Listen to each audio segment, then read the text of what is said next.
Thank you for coming to Iris Cottage Creations.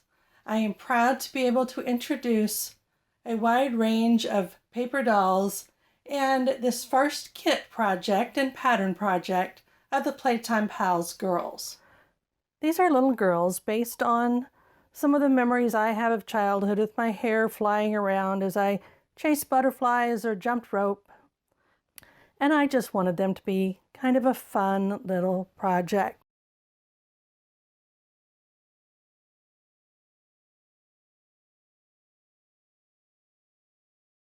We're here at my workbench in Iris Cottage, and I'm going to walk through a few things that just might be helpful hints and tips for you. So starting off with your pattern, you have full-size patterns, you have color illustrations all the way through, and you also have a work mat that is going to help you size the doll correctly, and you have a stitching guide for how to sew the pieces that really ought to be sewed on the machine. So I'm going to set that aside, and let's talk about glue. You can use just about any craft glue that is going to dry clear. And these are handy. They have a little stand, and so they're always ready to go. The next thing I want to talk to you about is the lightweight wire that you're going to use at several spots. I like this kind of wire on a spool because for several things you're going to want it to be a coil of wire, and you can just remove this from the spool with the loops intact, and then it saves you a few steps. Also, it comes in a lot of fun colors, and you can find it at just about any craft store. You might also find something a little bit larger like this in gold or silver or green in a floral department. But that is lightweight wire. On the butterfly and on the kite, I've recommended using paper cord for part of it. And paper cord is usually found in the scrapbooking department. And it comes in a package of multiple colors, generally speaking. And I chose it for this project because of those multiple colors.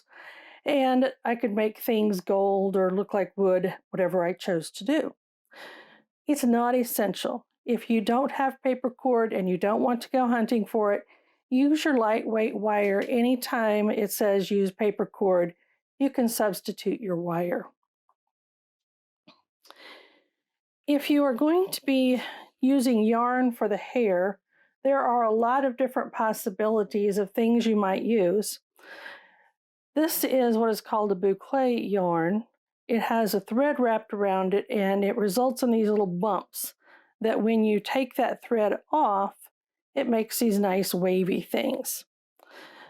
This one is a cotton, slightly lighter weight bouquet yarn, and I was working on this project and didn't have any pretty brown hair, so I dyed it.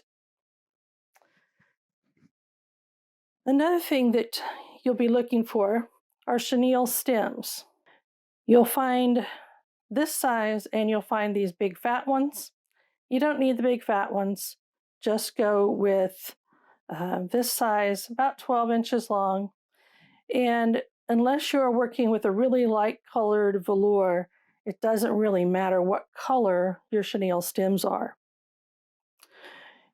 Your velour fabric needs to be a lightweight, and it needs to have some stretch. Most of them have more stretch one direction than the other. And some of them, the back is really nice and smooth, so you can trace your patterns out onto it with no problem. As we wrap up the directions for this pattern, the corsage pin will be an extremely helpful little tool to use. It will help you hold things in place. It will help turn the legs and the arms.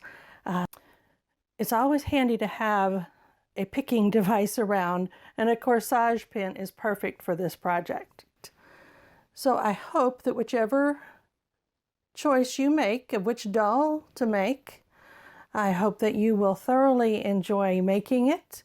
using the pattern and playing along.